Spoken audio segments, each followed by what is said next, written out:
तो टॉपिक मैंने आपको जो ओवरऑल बताया था वो पहली स्लाइड में है। मुझे बोला गया था free speech rights and limits. इस पर मुझे आप लोगों को कुछ बात करना है। ये अगर हम लोग बात करें और 250 वर्ड में बात करें तो बहुत कुछ कम है।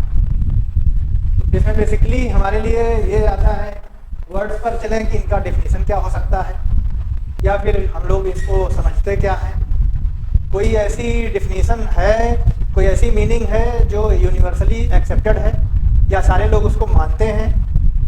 तो इन सब चीज़ों को सिर्फ हमें करके और हमारे जो कॉन्स्टिट्यूशनल प्रोविजंस हैं उन पर जो लिमिटेशंस हैं इन्हें प्रेजेंट करने की बात है। लेकिन मैंने इसके अलावा भी कुछ जो मुझे समझ में इसके रिलेटेड चीज़ें आई, इस पर कुछ कहीं पूछा जा सकता है, कुछ घुमाया जा सकता है, या हो सकता है कि कुछ और हो, वो भी इसमें मैंने डाला हुआ है।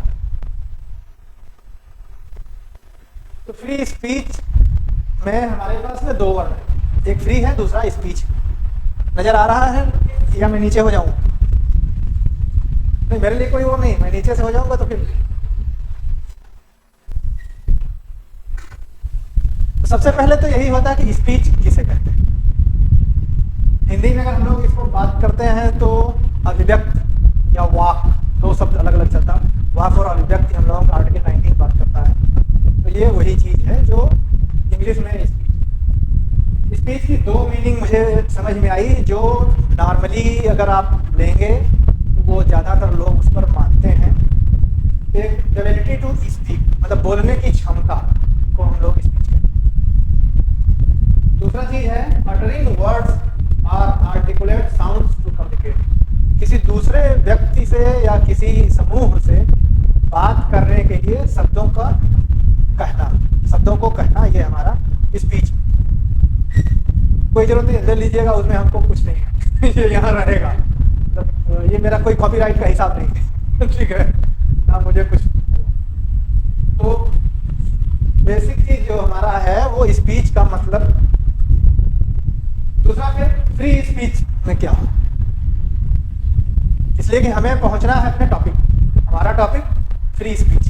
जब तक हम फ्री स्पीच को कुछ डिफाइन नहीं करेंगे, कुछ बताएंगे नहीं, कुछ कोई लिमिट्स या कोई उसका रूप नहीं देंगे, तब तक बात हमारी क्लियर नहीं होगी।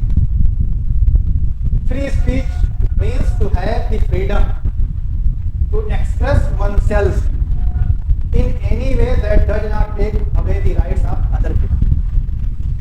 मतलब यह है कि अभिव्यक्ति ऐसी होनी चाहिए, बोलने की क्षमता या शक्ति या स्वतंत्रता ऐसी होनी चाहिए जिससे आप अपने को तो व्यक्त कर सकें, अपनी सारी बातें बता सकें, बट साथ साथ उस पर यह भी है कि उससे दूसरे के अधिकार का कोई हनन नहीं होना चाहिए।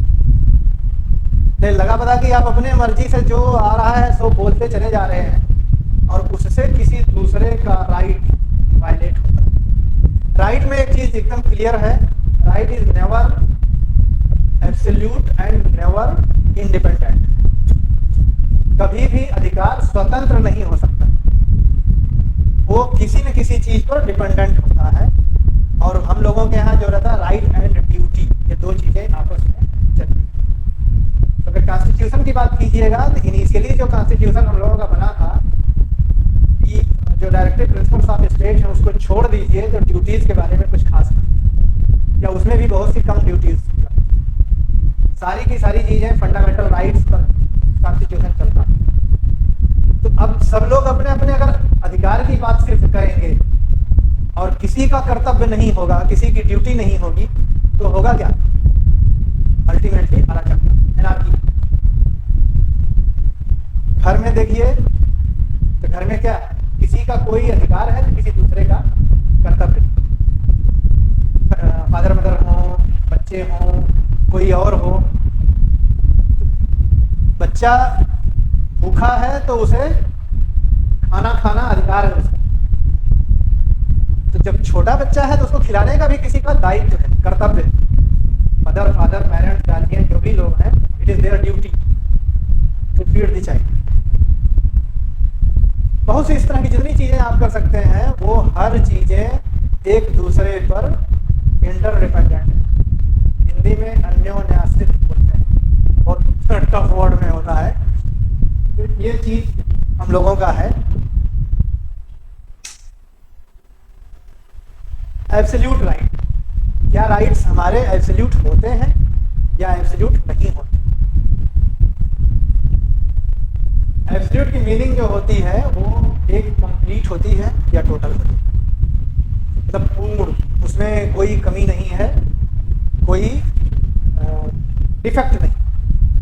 और दूसरी मीनिंग है not measured in comparison with something else, मतलब ऐसी चीज जिसे किसी दूसरे के सापेक्ष में नापा नहीं जाए, मापा नहीं जाए, रखा नहीं जाए, वो चीज एब्सोल्यूट होती।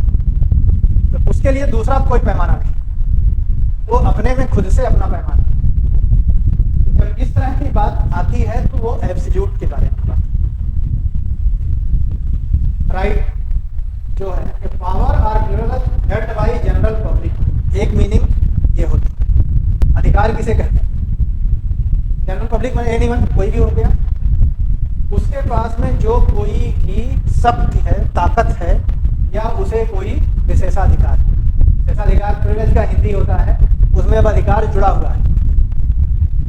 आप उसको क्लेम भी कह सकते हैं, किसी की कोई शक्ति कह सकते हैं, किसी की कोई और जो इस तरह की बात हो सकती है। सेकंड है an entitlement to something real और पर्सनल, कोई ऐसा एंटाइटलमेंट हो जो या तो वास्तव में हो या उसका व्यक्तिगत तौर पर कुछ। ये अलग अलग लोगों के लिए अलग अलग चीजें हो सकती हैं, अलग अलग टाइम पर भी अलग अलग चीजें हो सकती हैं। तो दोनों वर्ड जब हम लोग मिलाते हैं, चाहे एब्सोल्यूट की बात करें और राइट की, तो दोनों मिल करके एब्सोल्यूट राइट की बात करें। पावर और privilege are entitlement which is complete और विदाउट कंपैरिजन, ऐसा अधिकार, ऐसा शक्ति, ऐसी एंटाइटलमेंट या ऐसा विशेषाधिकार प्रिविलेज जो कंप्लीट हो, जिसमें किसी प्रकार का अवरोध नहीं हो, या जिसको किसी दूसरे से कंपैरिजन करने की आवश्यकता नहीं। इस प्रकार का जो अधिकार हो सकता है, जिसकी कल्पना की जा सकती है, वो अधिकार, वो राइट हमारा एब्सोल्यूट राइट है। तो अब अगर हम बात करें कि क्या इस तरह का कोई चीज हो सकता है, ऐसी चीज अगर आप अपने लाइफ में देखना चाहिए, सोचना चाहिए और उसे एक्सपीरियंस करना चाहिए, तो हर जगह सिर्फ और सिर्फ लड़ाई होगी, बाकी कुछ नहीं, और कुछ नहीं हो सकता। हर कोई हर चीज के बारे में बोलेगा ये मेरा कंप्लीट राइट है, कंप्लीट मेरी ये चीजें हैं, दूसरा का कोई उससे संबंध नहीं रहेगा।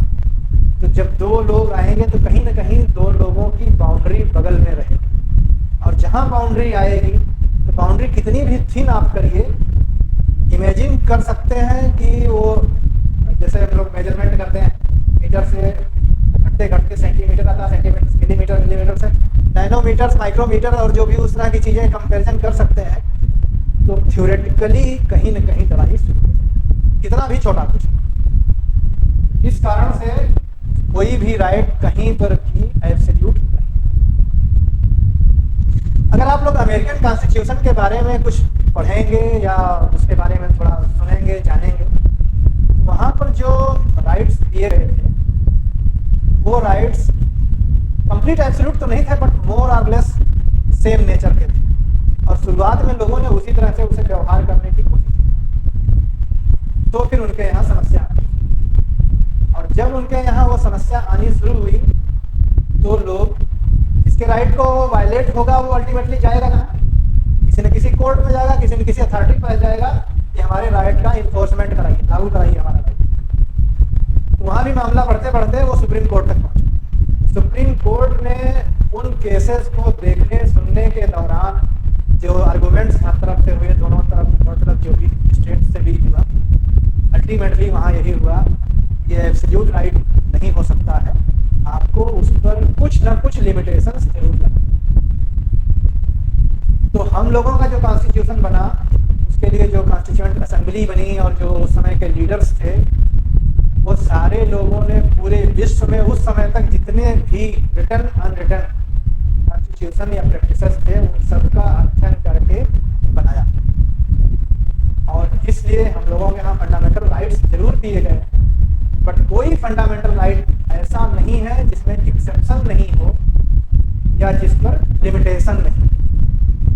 आर्टिकल 14 से आप देखिए और 35 तक देखिए, फंडामेंटल राइट्स सब आपको वहाँ तरह तरह के दिए हुए हैं, लेकिन हर राइट का आइदर एक्सेप्शन दिया हुआ है उसी आर्टिकल में या उसके आगे किसी आर्टिकल में, या फिर वो right within reasonable limits दी हुई है जिसके तहत आपको यूज करना है।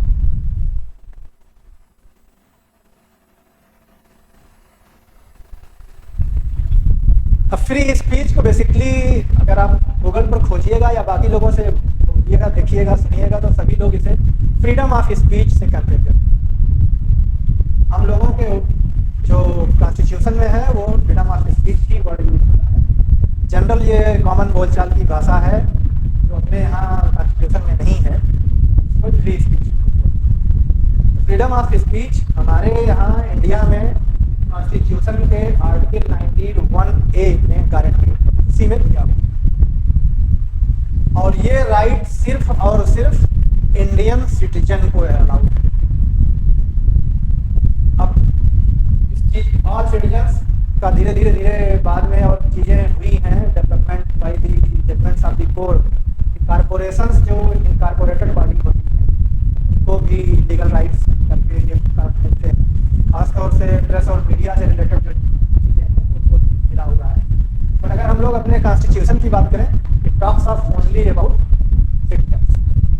तो अगर कोई फॉरेनर यहाँ आकर के रह रहा है, कोई फॉरेनर यहाँ टूर पर आ रहा है, चाहे वो विजिट करने के लिए आ रहा हो या किसी और पर्पज से, मेडिकल, हेल्थ या एनीथिंग, फ्रेंड को देखने, अपने घर में रहने हैं, जो इंडियन सिटीजन नहीं है वो इस राइट को क्लेम नहीं कर सकते। ये बहुत सी जगहों पर आप लोग देखते होंगे फॉरेन मिशनरीज के जो लोग आते हैं, खासतौर से ईसाइयों में ये ज़्यादा चलता है, वेस्ट कम्युनिटीज में ज़्यादा नहीं होता है, उनके ऊपर बीच बीच में आरोप लगता है कि वो लोग यहाँ आने के बाद ऐसी चीज़ें कर रहे हैं, ऐसा बात बोल रहे हैं, लोगों को इस तरह का प्रचार कर रहे हैं, आइदर वो रिलेटेड टू कन्वर्जन है ऑफ रिलीजन, या फिर सोसाइटी में रिलीजन के नाम पर या सेक्ट के नाम पर कुछ हार्टेड जो है फैला रहे हैं, कोई घृणा की बात कर रहे हैं, कोई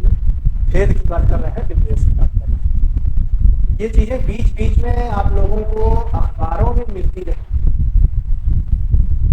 वो आपको देखना होगा कि हमें जब सिटीजन्स की बात आती है और अगर कोर्ट करने की बात कहीं आएगी या रिसेंट जो साल भर के जो मामले, 2 साल के मामले रहते हैं, उसमें इम्पॉर्टेंट चीज़ें जिस पर आपको अखबारों में छपता है, एडिटोरियल्स आते हैं, उनका छोटा सा आपको बना के रखना होगा कि कहाँ क्या इंसिडेंट होता है। ये हर दौर में चलता रहता है, कोई ऐसा समय नहीं है जब ये कंप्लीट बंद हो। लोग आते हैं, लोग जाते हैं और हम लोग फिर जैसे अगर बाहरी बात लोगों के बारे में नहीं बात करें, अपने यहाँ भी बात करें, तो हमारे 2 मेन रिलीजन हिंदू और मुस्लिम, इसमें जहाँ माइनॉरिटीज में लोग होते हैं, माइनॉरिटी का कॉन्सेप्ट सिर्फ रिलीजन पर नहीं होता है, माइनॉरिटी का कॉन्सेप्ट एक ये भी होता है कि लोकेलिटी के आधार पर कौन कहाँ है। अब किसी गांव मोहल्ले में हिंदू अगर 2 ही घर है और मुसलमान ज़्यादा है, उस गांव के परिप्रेक्ष्य में, कॉन्टेक्स्ट में, वो हिंदू वहाँ पर माइनॉरिटी। ठीक है, हमारे कॉन्स्टिट्यूशन अलग परिभाषित करता है, लेकिन लोकेलिटी के आधार पर वहाँ माइनॉरिटी। वहाँ पर भी इस तरह की चीज़ें आती हैं कि लोग हमको धमका रहा है, फोर्स कर रहा है, गाँव छोड़ के भाग जाओ, ये चीज़ें यहाँ होती हैं। जो भागते भी हैं खासतौर से तब जब लॉ एंड ऑर्डर की स्थितियाँ अच्छी नहीं होती हैं, लोगों को खतरा महसूस होता है कि हमारा पूरा जीवन समाप्त हो सकता है, हमारी प्रॉपर्टी लूटी जा सकती है, जलाई जा सकती है। तो इस तरह की जब फियर का जो माहौल बनता है, तो वो इन दोनों रिलीजन में भी जहाँ जैसा रहो, कहीं मुस्लिम के लिए होता है, कहीं हिंदू के लिए होता है, तो डिपेंड करेगा कहाँ कैसे। अब फ्रीडम ऑफ स्पीच और एक्सप्रेशन जो हमारा है, इसको हम किस किस तरह से एक्सप्रेस कर सकते हैं, किस किस तरह से यूज कर सकते हैं। तो हमारा जो शब्दों के माध्यम से हो सकता है, शब्द चाहे वो रिटन हो या स्पोकन हो। बोली तो हर कोई बोलता है, कोई भी हो। बहुत सी चीज़ों की बोली या भाषा दूसरे लोग समझते नहीं, वो अलग बात है, लेकिन हर किसी का अपना कुछ न कुछ कम्युनिकेशन का साधन होता है, बोली होती है जिसमें लोग चलते हैं। फिर आप फोटोग्राफी कर सकते हैं, उसके माध्यम से अपनी बात रख सकते हैं। आर्ट गैलरीज और बाकी सारी चीज़ों में देखते होंगे आप लोग, एग्जीबिशंस लगते हैं फोटोग्राफ्स के और बाकी चीज़ों के कम्पिटिशन्स भी होते हैं। वीडियोज़ आज के समय में काफ़ी फोटो वीडियो चल रहा है, बैनर्स लोग बनाते हैं, पिक्चर्स, पोस्टर्स, स्केचेज, स्कल्पचर और जो भी कोई और चीज़ जिसके माध्यम से आप अपनी विचार को, राय को दूसरे को दे सकते हैं, पहुंचा सकते हैं, दूसरे को कम्युनिकेट कर सकते हैं। ये जैसे भी कोई माध्यम आप अपनाना चाहेंगे, ये सब चीज़ें लागू और कम्युनिकेशन में खासतौर से जो वर्ड का है, वो रिटर्न का मतलब सिर्फ अपना ही नहीं होता है कि हमने लिख दिया। मीडिया इसी में आता है। रिटर्न वर्ड का एक फॉर्म है, चाहे वो डेली का मैगजीन हो, डेली का न्यूज़पेपर हो या किसी प्रकार की मैगजीन हो, weekly, monthly, fortnightly, quarterly, half yearly, जैसी भी हो, ये सारी चीज़ें उसके पार्ट हैं। एकेडमिक राइटिंग, किताब बहुत लोग लिखते हैं, चाहे जिस तरह की चीज़ें हों, सबके अपने अपने अलग एकेडमिक्स हो सकता है। कोई कंपटीशन के लिए लिखता है, कोई रिसर्च के लिए लिखता है, कोई और किसी चीज़ के लिए लिखता है, कोई साहित्य लिखता है, जिसको जो समझ में आता है वो सारी चीज़ें राइटिंग। सैटिरिकल वर्क, बहुत से लोग ऐसे होते हैं जो व्यंग करते हैं, सीधी बात नहीं बोलते हैं, टेढ़ी बात बोलते हैं, घुमा के बातें बोलते हैं। थिएटर चलता है, कार्टून्स लोग बनाते हैं, visual arts, stand up comedy, जो नुक्कड़ नाटक और बाकी सारी चीज़ें होती हैं। ये डिफरेंट फॉर्म्स हैं जिसके माध्यम से हम अपनी विचार को, अपनी बात को, अपने थॉट को दूसरे से कम्युनिकेट करते हैं। ये कंप्लीट नहीं है, एग्जॉस्टिव नहीं है, इसमें और जो भी कोई चीज़ आप सोच सकते हैं वो सारे माध्यम इसमें आते हैं, जिसके द्वारा हम लोग अपनी बातों को रखते हैं।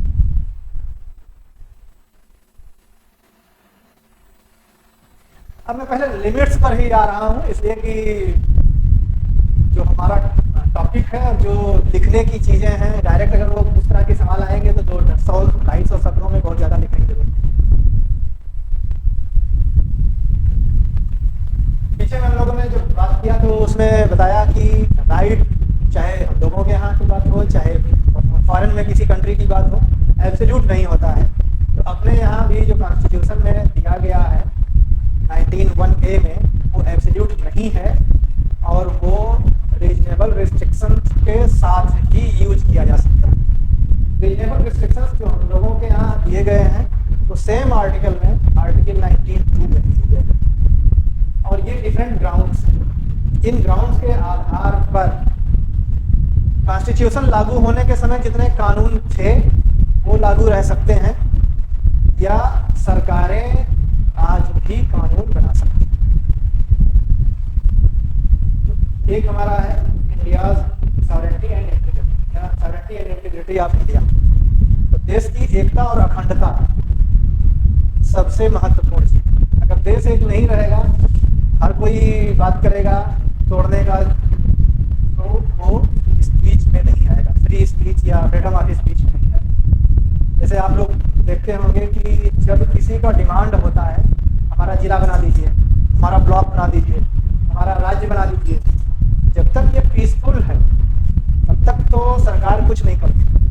लेकिन जैसे ही वो वायलेंस में टर्न करता है या धरना दे करके लोग रोड ब्लॉक कर दिए या ट्रैफिक ब्लॉक कर दिए या और कोई चीज़ ब्लॉक कर दिए, तब फिर उनके ऊपर में कार्रवाइयाँ होती हैं, FIR दर्ज होते हैं, अरेस्टिंग होती हैं, जेल भेजे जाते हैं, चार्जशीट होता है।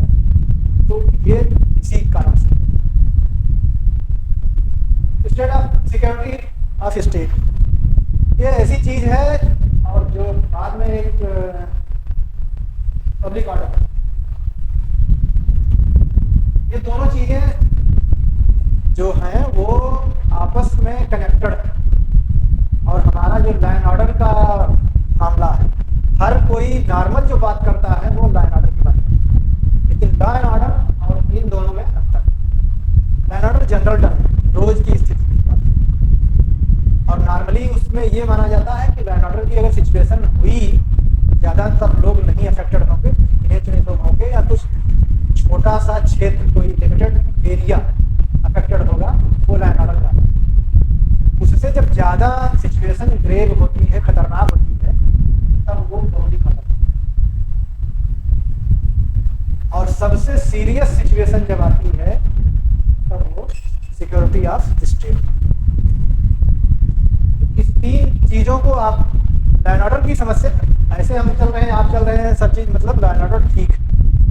कहीं कोई बात हो गई, थोड़ा 4-6-10 लोगों में मारपीट हो गया, तो वो सिर्फ कुछ नहीं, कोई लॉ एंड ऑर्डर की ड्यूटी होती, लेकिन उसमें और लोग मिल गए, दोनों तरफ से गुट मिल गया, 20 इधर से आ गया, 20 उधर से आ गया, 50 इधर से आ गया, 50 उधर से आ गया, then it becomes problem of law and order.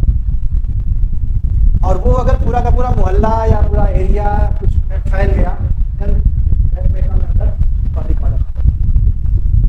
और जब वो और बड़े पैमाने पर फैलेगा और ज़्यादातर लोगों को अफेक्ट करेगा, then it will come under security of state. तो आप इस तरह की बात कीजिए, नॉर्मल जब सब चीज़ चल रहा है, means law and order is okay. If it is affecting few people, means 100 or 200, then it becomes problem of law and order. More than 100, कोई एक particular area हो गया, कोई एक शहर हो गया, then it becomes problem.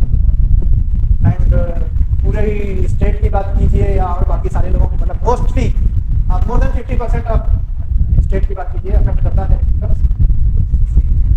तो ये हमारे अलग अलग अलग स्टेजेज हैं जिनको आपको विजुअलाइज करना है, और इसी के आधार पर कोई भी सरकार कोई ऐसा कानून नहीं बना सकती है जो लॉ एंड ऑर्डर के आधार पर फ्रीडम ऑफ स्पीच और एक्सप्रेशन को कंट्रोल करना या रोकना। जब भी बनेगा कोई चीज, तो वो पब्लिक ऑर्डर या सिक्योरिटी ऑफ स्टेट। ये डिफरेंस आप लोगों को समझना चाहिए।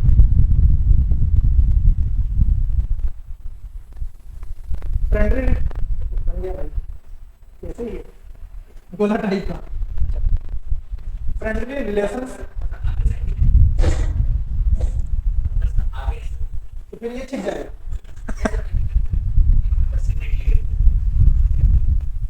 Friendly relation with foreign states, ये वर्ड स्टेट है, लेकिन आज की डेट में अगर आप बात करिएगा तो स्टेट नहीं, एक कंट्री।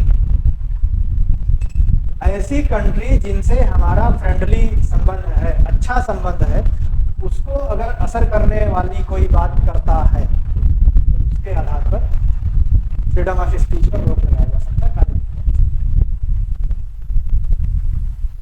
कंटेम्प्ट ऑफ कोर्ट आप लोगों को मालूम होगा कि कोर्ट जो हम लोगों के यहाँ चलती हैं, डिस्ट्रिक्ट कोर्ट से लेकर के और सुप्रीम कोर्ट तक, उनके जो काम करने में किसी प्रकार का व्यवधान जो होता है, उससे ये कंटेम्प्ट ऑफ कोर्ट राइज करता है। डिफेमेशन, अच्छा डिसेंसी और मोरलिटी में बताता हूँ। डिफेमेशन मीन्स किसी दूसरे की इज्जत पर प्रतिकूल प्रभाव, बदनाम करना, तो वो डिफेमेशन है। ये हम लोगों के यहाँ IPC के लॉज में है, जिसमें आप उनके खिलाफ कार्रवाई कर सकते हैं, और सिविल में भी इसमें आता है। डिफेमेशन में सिविल सूट भी दायर करके डैमेजेज मांगा जाता है। इंसाइटमेंट टू एन ऑफेंस, कोई आदमी अपने स्पीच के आधार पर अपराध करने के लिए लोगों को प्रेरित नहीं कर सकता, नहीं इंसाइट कर सकता। कि हम बोल रहे हैं, जैसे अभी पीछे में 2 चीज़ें हुई थी, 19 या 20 के आसपास में हरिद्वार में कुछ हिंदू का धर्म सभा या इस तरह की चीज़ें चल रही थी। वहाँ पर लोगों ने कुछ बात किया था कि मुसलमानों को मारो या काटो या इस तरह की चीज़ें, जो उसमें साधु संत नहीं। फिर अभी जो इधर में चल रहा है मणिपुर में, मणिपुर में इस तरह की घटना हो। आपको इस तरह के इंसिडेंट जो इंडिया में अलग अलग जगहों पर हो रहे हैं, उसमें देखना होगा कि कहीं पर कुछ इस तरह का चीज़ है, और वो आपको रिजल्ट में जोड़ करके रखना, चाहे जिस कोई साइट पे करना होता है, कहना रहता है, उल्लेख करना रहता है, तो रिसेंट को ज़्यादा ध्यान दिया जाता है। प्लस जो कोई पिछले 4-5 सालों में ज़्यादा इम्पोर्टेंस रखता है, इन्हीं दो चीज़ों पर फोकस। देखिए, डिसेंसी एंड मोरलिटी की बात अगर हम लोग करें तो इसमें कहीं पर कोई यूनिवर्सल परिभाषा का हिसाब किताब नहीं, और दूसरा समय के साथ ये बदलता रहता है। इसी समय में आज से जो अगर हम लोग 10-20 वर्ष की बात करें या 50 वर्ष की बात करें तो चीज़ें बदल रही हैं, और बदलने के साथ साथ हर चीज़ में बहुत परिवर्तन आ रहा है। चाहे आप कहने की बात करिए, चाहे आप देखने की बात करिए, चाहे दिखाने की बात करिए, चाहे कपड़े के पहनावे की बात कीजिए, हर चीज़ों में बदलाव आ रहा है। उठने बैठने सारी चीज़ों में ये चीज़ें ऐसी होती हैं जिस पर हर किसी का अलग व्यू है। पीछे में आप लोगों ने पढ़ा रहा होगा, बीजेपी की स्टेट में गवर्नमेंट्स आई थी, तब उसमें तरह तरह के चीज चला, रोमियो एंड कॉपी इंस्पायर्ड। अब ये सब क्या है? ये उनका कहना है कि हम मोरलिटी के नाम पर करते हैं। अब दूसरे के दृष्टिकोण से देखिए तो भाई वो अगर एडल्ट है, कोई किसी के साथ बैठ सकता है, जा सकता है, घूम सकता है, उसमें उनके अधिकार में वहाँ पर वो नुकसान रोक अनावश्यक जो बिना उसके। कपड़े के पहनावे के बारे में है, अगर आप दादी से बात कीजिए या मम्मी से बात कीजिए तो बहुत सी चीज़ें होंगी जो मम्मी या दादी बोलेंगी नहीं ये नहीं पहनना चाहिए। स्पेशली गर्ल्स के लिए ज़्यादा हम लोग बात करते हैं, मेल चाइल्ड पर उतना नहीं बात करते हैं। फिर शहर और गांव, उन लोगों की बात कीजिए। गांव के जो लोग रहते हैं वो शहर के आउटफिट को देखते हैं तो बड़ा अजीबोगरीब निगाह से देखते हैं। कुछ लोग जो अभी तो हो सकता है कि कम कमेंट करते हों, पहले बहुत से लोग उल्टा पल्टा कमेंट भी बोल देते हैं, क्या पहना हुआ है, कुछ इसका ये है वो है। तो ये सबकी अपनी अपनी सोच की है, और ऐसा नहीं है कि ये कोई नई चीज़ है जिसको सब दिन रहा हुआ है। अगर आप कलाकार के बारे में बात कीजिए तो हर जगहों पर किसी ने चित्रकारी किया हुआ है, किसी ने पेंटिंग बनाया हुआ है, किसी ने स्कल्पचर बनाया हुआ है, किसी ने कुछ बनाया हुआ है। वो सेमी न्यूड से लेकर के हर तरह की चीज़ें बनती हैं, हर किसी के अपने निगाह की बात है। बस अब यही है कि पब्लिक प्लेसेस में इन सब चीज़ों को बैन रखा जाता है, जिससे आपसे आर्ट गैलरीज में वो अलाउड है। ये तो वहाँ कहा नहीं जाता कि आप आकर के देख लीजिए, जिसको मर्जी हो जाए, जिसको मर्जी आ रहा नहीं जाए, आपकी चॉइस, फ्रीडम आपकी है। ये मोरलिटी और डिसेंसी जो है ये चेंजिंग है, समय के साथ चेंज होती है, जगह के साथ चेंज होती है। इधर तो मालूम नहीं, आप जैसे फॉरेन में बात की, पहले डांस होता है, पहले डांस में जो डांसर होता है ऊपर जड़ी कंप्लीट नेकेड होता है। तो अब जिसको देखना रहता है वो देखता है, उनके यहाँ होता है, वही परफॉर्म होता है, एक दिन की बात नहीं। इसलिए ये सब्जेक्टिव टर्म है, और हमें जरूर जो देखना है कि इसको अपने सोसाइटी के हिसाब से, हमारी जो गवर्नमेंट है, हमारी जो कंट्री है, हमारा जो स्टेट है, वो उस हिसाब से चलता है। केसेस होते हैं, ठीक है, उसमें लोगों को समय लगता है, कोई छूट जाता है, कोई नहीं छूट।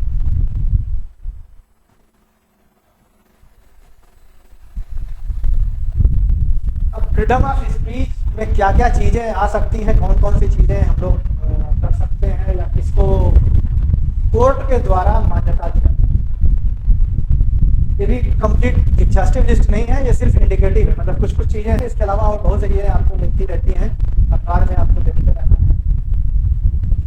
एक तो प्रेस, मैंने पीछे में भी बताया आप लोगों को कि हमारा जो स्पीच का है हमारे लिए वो प्रेस पर भी लागू होता है। कुछ भी हम अखबार में लिख सकते हैं और उसके माध्यम से अपनी बात रख सकते हैं। राइट टू ब्रॉडकास्ट, जो खासतौर से फिल्म बनाते हैं या डॉक्यूमेंट्री बनाते हैं, उन सब पर इस तरह की चीज़ें कभी कभी रहती हैं। सेंसर बोर्ड और बाकी जो रिस्ट्रिक्शंस होते हैं उन सब से रिलेटेड है। सेंसर बोर्ड सिर्फ रीजनेबल रिस्ट्रिक्शन लगा सकता है, ऐसा नहीं है कि जो मर्जी आएगा हम जारी करेंगे, जिस पर वो आएगा उसे नहीं जारी करेंगे, कोई सर्टिफिकेट नहीं देंगे या कर सकते हैं, और अगर वो नहीं रीजनेबल है तो कोर्ट में उसे चैलेंज किया जा सकता है। Commercial and artistic speech and expression, इतना जो दुनिया चल रही है आज के समय में, वो सारी की सारी चीज़ें कॉमर्स, कोई टेक्नोलॉजी आ रही है, कोई चीज़ आ रही है, सब व्यापार और वाणिज्य है। बाकी कुछ तरह तरह से उसके लिए लोग अपना देते हैं, ऑडियो विजुअल टेक्स्ट के माध्यम से, वो सारी की सारी चीज़ें अलाउ है। स्पोर्ट्स पार्टिसिपेशन या फॉर्मल सेल्फ एक्सप्रेशन, खेल कूद में आप लोग देखते होंगे जो खिलाड़ी होते हैं उन लोगों का चयन किया जाता है। चयन करने के कुछ रूल्स रेगुलेशंस होते हैं, उसी के आधार पर चयन होगा। ऐसा नहीं आर्बिट्रेरी किसी को ले लिया किसी को छोड़ दिया। तो अगर आप किसी को जो जेन्युइन है छोड़ रहे हैं तो वो इसके तहत एक्शन को चयनित कर सकते हैं। राइट टू इंफॉर्मेशन, आरटीआई आप लोग जानते ही हैं कि 2005 से लागू है, उसके पहले तो था नहीं। तो 96 में जब ट्रेनिंग में गए थे तो जो लोग आरटीआई के लिए लड़ रहे थे वो हम लोगों को आकर के स्पीच दिए थे, बताए थे 1 डे के लिए क्या चीज़ें। आज के समय में खैर ये बहुत है, इसके माध्यम से आप जो है कोई भी चीज़ मांग सकते हैं और वो आपके फ्रीडम ऑफ स्पीच में आता है। राइट टू क्रिटिसाइज, सरकार जो चलती है उस सरकार को क्रिटिसाइज करने के लिए, सरकार का मतलब पर्सनल अटैक नहीं आप कर सकते, सरकार की पॉलिसी, सरकार का इम्प्लीमेंटेशन। म्यूनिसिपलिटी है, म्यूनिसिपलिटी बनी हुई किस शहर में सफाई व्यवस्था रखती है। अब म्यूनिसिपलिटी अगर सफाई नहीं कर रही है, बदबू फैल रहा है, तो लोग उसको क्रिटिसाइज कर सकते हैं। ये right to express oneself outside the national, ये जो हमारी फ्रीडम ऑफ स्पीच है वो सिर्फ देश के सीमा तक सीमित नहीं, इसका उपयोग हम लोग देश के बाहर भी कर सकते हैं। राहुल गांधी जी पीछे में गए थे, उन्होंने बाहर बहुत भाषण दिए, और बहुत भाषण दिए तो जो सरकारी पार्टी है उसने बोला कि इन्होंने देश का बंटाधार कर दिया, सारी नेगेटिव चीज़ें उन्होंने फैलाई। उसके बावजूद कुछ उनके ऊपर कार्रवाई नहीं है, डिमांड लोगों ने किया। यही चीज़, ये उनका अधिकार है राहुल गांधी का, बाहर में जा करके वो अपनी बात रख सकते हैं, बोल सकते हैं। अब बोलने के अधिकार में चुप रहना है, हमारी मर्जी है तो हम नहीं बोलेंगे, आप हमसे कितना भी करें, ये भी है। फेमस केस वो हुआ था जिसमें ईसाई बच्चों ने नेशनल एंथम गाने से मना किया था। उस समय उनको स्कूल से निकाल दिया गया था। फिर जो उनकी सोसाइटी है उन लोगों ने केस किया, देर अलाउड थी नेशनल एंथम गाना मैंडेटरी नहीं, अगर उनका रिलीजन उसे नहीं अलाउ करता है तो वो चुप रह सकते हैं। हाँ, उन्हें उसमें पार्टिसिपेट करना होगा, खड़ा होना होगा, जहाँ असेंबली लगेगी वहाँ जाना होगा, but they are free not to decide.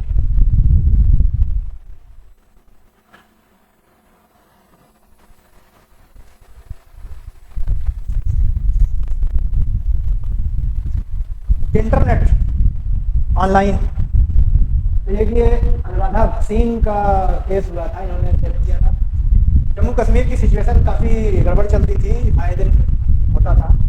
Internet ban, internet बहुत दिनों तक बैन था, तो इन लोगों ने चैलेंज, उस चैलेंज में यही हुआ, यही स्टेट तो यही बोलेगा हम पब्लिक ऑर्डर को मेंटेन करने के लिए इसे कर रहे हैं। हमारे यहाँ भी आज की डेट में जैसे होता है, कहीं भी दंगा होता है, रिसेंटली आप लोग बिहार में देखे होंगे, नालंदा में और रोहतास में, बिहार शरीफ एंड रोहतास, ठीक। तो उन दोनों शहरों में 3 दिन से 5 दिन तक इंटरनेट बंद किया गया। तो अब वो काम जो इंटरनेट बंद करने का होता है वो हमारा जो पब्लिक ऑर्डर वाला सिचुएशन है उसी के तहत बंद किया जाए। कुछ दिनों के लिए तो अलाउड है, बट अनरीजनेबल टाइम या बहुत लंबे समय तक बंद रखने की बात ही है। ये जिस समय चैलेंज हुआ था उस समय तक सफाई बंद हो चुके थे लगातार, उसके बाद पता नहीं कब खुला कब नहीं खुला, कितना दिन हुआ, पर जब चैलेंज हुआ था तब तक 5 महीने हो चुके थे। अल्टीमेटली कोर्ट ने यही बोला कि access to internet is a fundamental right, और इसे सिर्फ रीजनेबल किया जा सकता है, अनलिमिटेड नहीं हो सकता। जब ये सब चीज़ें हुई उसके बाद फिर चालू हो गया इंटरनेट। केरला हाई कोर्ट भी इसी तरह का चीज़ है, तो ये रिसेंट चीज़ है, इसलिए मैंने इसको इधर डाल रहा है।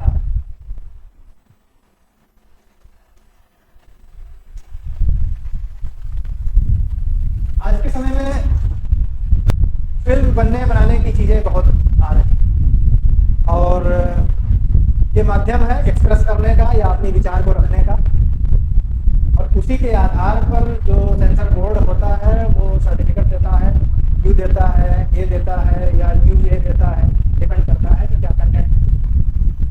वो कंटेंट तो अलग है। उसके अलावा आप लोग जितने OTT देखते हैं, OTTs पर बहुत तरह तरह की सामग्रियाँ हैं, अच्छी बुरी सब।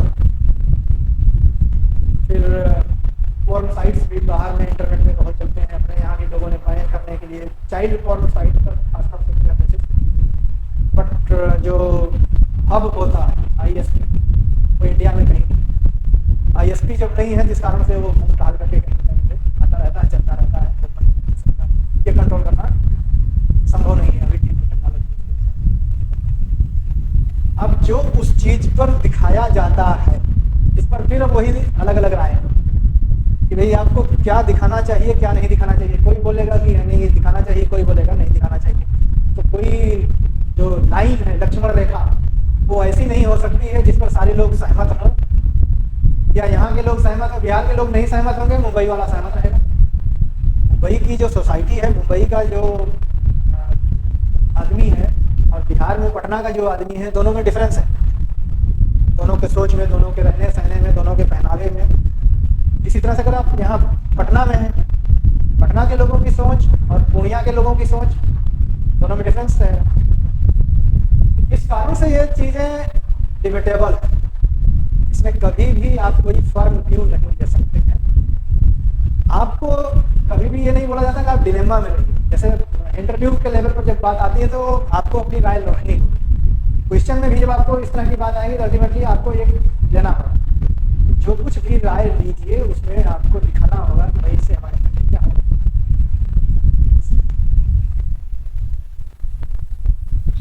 Social media is full of innocent words, language and gesture, contents spreading morality in society and negatively influence immature children and youth. अब जो इसके विपक्ष में बातें होती हैं, ये यही सब चीज़ें होती हैं कि भाई ये अच्छी बात नहीं है, इससे नुकसान होता है, सोसाइटी का नुकसान होता है। लेकिन अब यहाँ तो नहीं, फॉरेन में तो ऐसी भी चीज़ें हैं जहाँ प्रोस्टिट्यूशन लीगली अलाउड। तो ये सोसाइटी पर निर्भर करता है, कहाँ की सोसाइटी है, किस तरह की सोसाइटी। हमें अपने हिसाब से चलना है, अपने हिसाब से यही भाई एक बैलेंस बना के रखना चाहिए सोसाइटी में। तो उसके लिए यही है कि सर्टेन चीज़ों को नहीं दिखाना चाहिए या उसका एक्सेस लिमिटेड रखना चाहिए।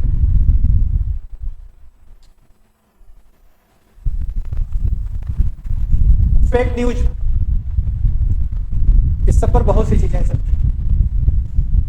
फेक न्यूज कि कोई उस तरह से मुझे डिफिनीशन नहीं मिली या मुझे नहीं मालूम है, जिसको सब लोग माने, सब लोग कहें, बट बहुत चल रहा है और हर तरह के लोग जो भी सक्षम हैं इसे यूज कर रहे हैं।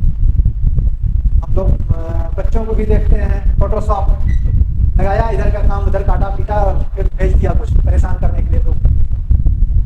तो ये घरों में भी अब बच्चे करते हैं और बाकी जो कोई ऑर्गेनाइज्ड संस्था है, सरकारें हैं, पार्टियां हैं, ग्रुप्स हैं, वो लोग भी करते हैं।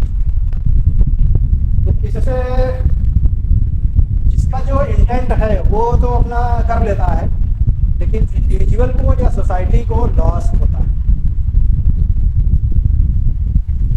फेक न्यूज में बेसिकली है कि it refers to such information that may be perceived as news, इसे न्यूज माना जा सकता है, that has been deliberately fabricated, it is not original. Fabricated means created, बनाया गया, and disseminated to deceive others और टू स्प्रेड फॉल्स रूल्स। दूसरे को धोखा देने के लिए या गलत चीज बताने के लिए जो न्यूज बनाई जाती है, तैयार की जाती है, वो फेक न्यूज। अब हम लोग अगर अपने इंडिया की बात करें तो ये एकदम रेगुलर अफेयर, कोई दिन ऐसा नहीं बीतता है जब फेक न्यूज किसी न किसी चीज के बारे में नहीं चलता। बीच बीच में आता रहता है ये मर गया, मरता नहीं है लेकिन किसी ने डाल दी, एंटीसिपेशन में भी लोग मार देते हैं। तो जो तरह चीजें होती हैं वो इस तरह की, और मीडिया वाले भी बहुत करते हैं, जो रहता सबसे आगे रहने के चक्कर। सबसे आगे रहने के चक्कर में भी लोग दिखाता है कि कोई मर गया, कोई जी गया, जो भी चीज़ है।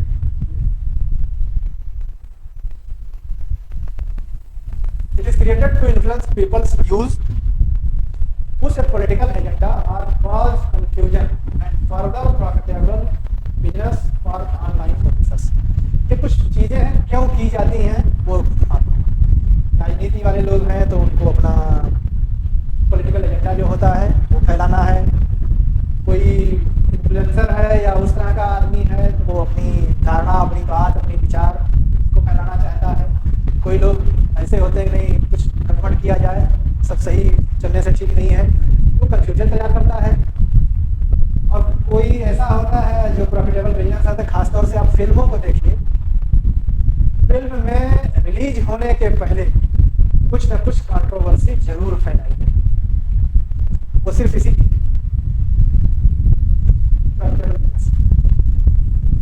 अगर उसके बारे में चर्चा होगी तो जाने कुछ नहीं, फिल्म रिलीज होने वाली, देखने चलना। फायदा होगा कि नुकसान कोई लेना देना नहीं है, बट जाना है, उसका तो हो गया काम। उसके लिए आपने बिजनेस दे दिया, देखना है हमें क्या करने की चीज़ है, क्या नहीं करने की चीज़ है। The main target of fake news creators and spreaders are vulnerables. ऐसे लोग जो सशक्त नहीं है, जो वल्नरेबल है, कमजोर, चाहे जिस तरह से, कोई आर्थिक रूप से हो सकता है, कोई बौद्धिक रूप से कमजोर हो सकता है, कोई संख्या बल के आधार पर कमजोर हो सकता है, तो वो वल्नरेबल्स में शामिल होगा। It is tested about public personalities and their supposed heroics to increase their standing and influence political outcomes। ये दो चीज़ें और भी हैं, जैसे जो बड़े बड़े महारथी लोग होते हैं, खासतौर से फिल्म के हीरो, हीरोइन या और बाकी लोग, वो लोग भी अपने बारे में भी कुछ कुछ चीज़ें फैलाते रहते हैं। फेक सब्सक्राइबर्स की बात आप लोग जानते होंगे, तो ये सब चीज़ें जो हैं जो इसीलिए की जाती हैं कि जिससे उनके बारे में लोग पढ़ें, सुने, समझें। इंटरनेट पर हम लोग खोजते हैं ट्रेंडिंग, तो ट्रेंडिंग क्या चीज़, तो ट्रेंडिंग इसी सब के लिए। और जितना प्लेटफॉर्म लोग हिट करेंगे उतना दूसरे का बिजनेस करेंगे। इंटरनेट वालों का तो उतना यूज होगा, डेटा यूज होगा, टेलीकॉम कंपनीज को फायदा होगा, उनका डेटा यूज हो रहा है, इंटरनेट वाली कंपनीज को इंटरनेट का फायदा होगा।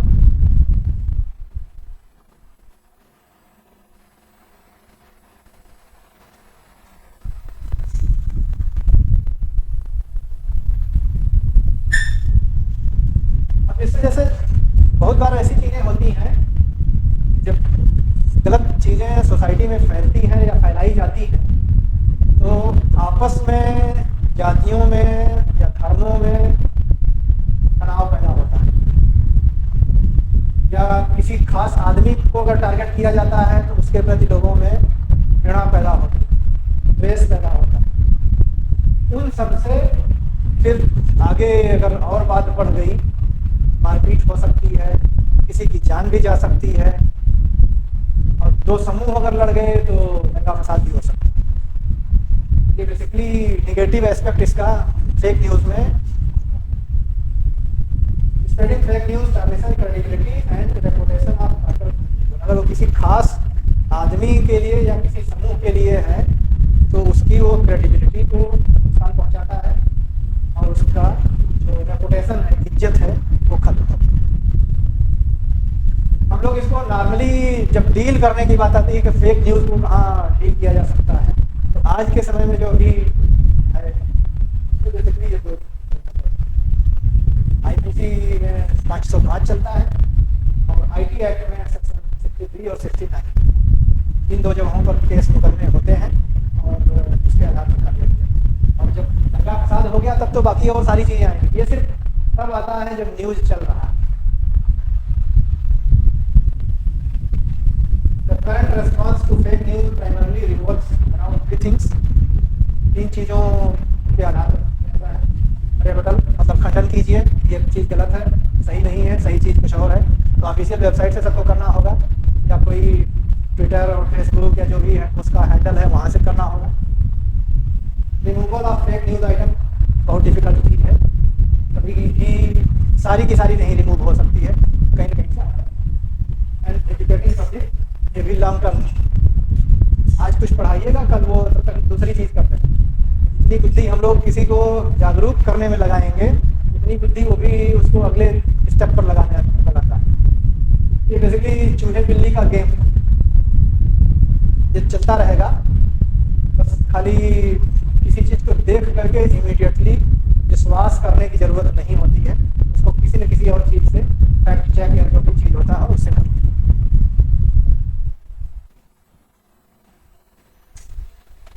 अब फेक न्यूज से अलग आगे हेट स्पीच की बात है। तो ये खास तौर से बीच बीच में चीज़ें आती हैं, जैसे लव जिहाद एक बार चला, फिर वो गाय और उसके मांस को बेचना, काटना और ले जाना, धार्मिक भावना को टारगेट करके बेसिकली लोग करते हैं। कभी कभी इंडिविजुअल पर होता है और कभी कभी ग्रुप पर होता है, या सेक्ट जो भी आप कह लीजिए उस पर होता है। पहले जो हम लोगों के कानून है, इस कानून में ये कहीं अभी तक डिफाइंड नहीं, तो हर जगह बस खाली इवॉल्विंग चीज़ें हैं, इनके लिए कानून नहीं बने हुए हैं, इस कारण से भी हो गया है। It contradicts the goal of the basic right to free speech and expression. हमारे लिए जो फ्रीडम ऑफ स्पीच है उसकी बेसिक मान्यता को हेट स्पीच नकारता है, उसको खंडन करता है। It is frequently used as a method to obtain fame or show merit। Hate speech में बहुत से लोग अपनी लॉयल्टी दूसरे को दिखाने के लिए, नेताजी हमको पहचाने तो हम कुछ कर, या जो हमारा लीडर मुझे जाने, मैं कुछ कर सकता हूँ, मैं इसके लिए कर रहा हूँ, इस तरह की चीज़ें ये। It is a speech which denigrates certain groups of people based on their religion, culture, ethnicity, race, gender, sexual orientation, handicap, language, occupation, ideology, appearance, and so on। इन सब सारे आधार पर, किसी भी आधार या इसके अलावा भी कोई आधार पर हेट स्पीच जनरेट किया जा सकता है। हम लोग यहाँ अपना जो बात करते हैं नॉर्मली वो रिलीजन पर ज़्यादा चलता है, थोड़ा मोड़ा कभी कभी कास्ट पर भी चलता है। बाहर में आप जाइए, या हम लोग बाहर वालों को देखते हैं, खासतौर से अफ्रीकन को, तो बोलते हैं ब्लैक है। उसके लिए यहाँ तो नहीं है, दिल्ली और एनसीआर में देखिए बहुत उस तरह की घटनाएं हेट स्पीच में आती है। और विदेशों में इंडियंस या एशियंस के साथ भी बीच में आप लोग देखते होंगे, हाल में भी ऑस्ट्रेलिया में प्रधानमंत्री ने मंदिर पर अटैक का बात उठाया था।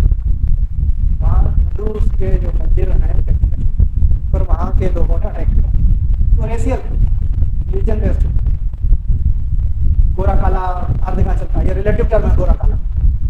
हम लोगों के लिए साउथ अफ्रीकन और बाकी जो अमेरिकन लोग हैं वो काले हैं, हम लोग अमेरिकन और इंग्लैंड वालों के लिए या जो यूरोपियन नेशंस हैं उनके लिए काले, तो सब एक दूसरे के उसमें है।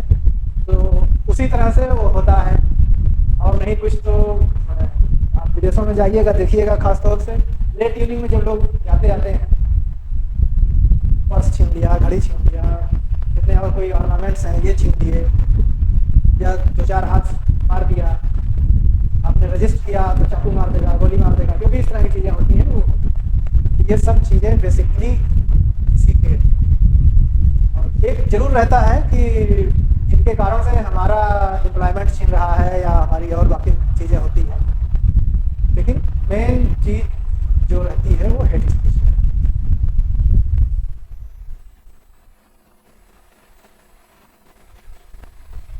Hate speech and free speech frequently depends on stereotypes and interest. कोई न कोई हर किसी का माइंड सेट बना हुआ है और उसी माइंड सेट को वो और ज़्यादा दृढ़ करता है। जैसे हम लोग सोचते हैं कि ये झूठ झूठा है, तो झूठा है तो मतलब वो सही भी बोल रहा है तब भी नहीं बात बनती है, उसका झूठा ही झूठा है। तो डिपेंड करता है कहाँ कैसा।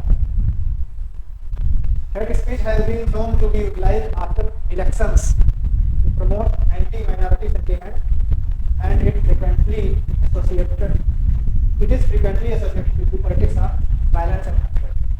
जब राजनीति के संदर्भ में हम लोग बात करते हैं तो ये चीज़ें होती हैं। चुनाव के पहले भी ये हो रही है। कर्नाटका का चुनाव आप लोग देखिए, साल 1.5 साल पहले से हिजाब का चल रहा था कि स्कूलों में आप हिजाब पहन के नहीं आ सकते। उसके लिए बहुत बवाल हुआ। फिर इलेक्शन के दौरान भी सबने अपना अपना शुरू किया, हम ये करेंगे, हम वो करेंगे जब चुनाव में आएंगे। तो ये पॉलिटिकल एक्टिविटीज़ जब भी बढ़ती हैं कहीं भी, तो ये सब चीज़ें होती हैं। और धर्म और राजनीति पर तो पूरी की पूरी पॉलिटिक्स चलती है, हर जगह की चलती है, यहाँ की भी चलती है, विदेशों की भी चलती है।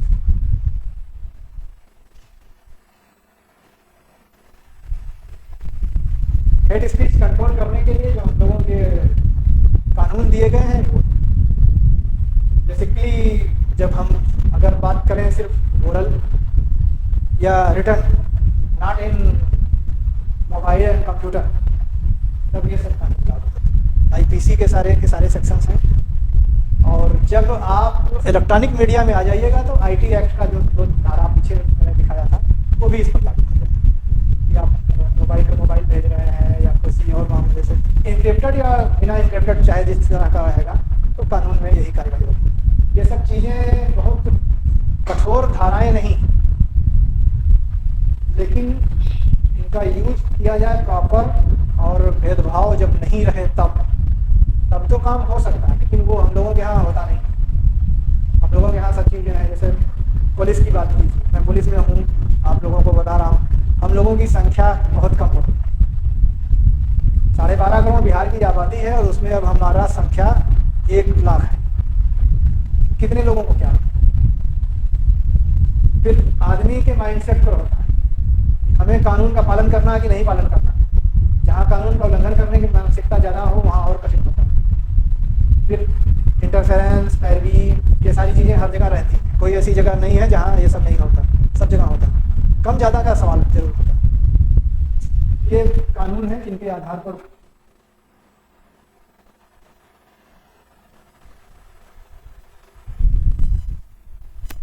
Public order and control of government, एक बहुत पुराना केस है, 1951 में ये हुआ था। तो जो पीछे में हुई था कि public order is different from law and security of state. हम लोगों ने रिस्ट्रिक्शंस में इसको देखा था, लिखा था वहाँ पर। ये हुई थी public order convey the sense of public piece, safety and tranquillity. Anything that disturbs public piece disturbs public order. तो बेसिकली शांति अगर भंग हो रही है बड़े पैमाने पर, तो ये public order. Criticism of government does not necessarily disturb public order। इससे पब्लिक ऑर्डर का कोई वो नहीं जाना जाए। और a law which punishes the deliberate offenses hurting the religious feelings of any class is a valid and reasonable restrictions aimed to maintain the public order। कोई कानून जो रिलीजियस फीलिंग को भड़काने के लिए अगर कहीं कोई कार्रवाई हो रही है, उसको रोकने के लिए बनाया जाए, तो वो कानून वैलिड कानून होता है और उसका पब्लिक ऑर्डर को मेंटेन करने के लिए वैलिड। ये चीज़ें हैं। इसके बाद तो भाई मेरा काम खत्म। अब मैं आप लोगों से जानना चाहूँगा, मैंने आगे वो शुरुआत किया था लेकिन कंप्लीट नहीं हो पाया है।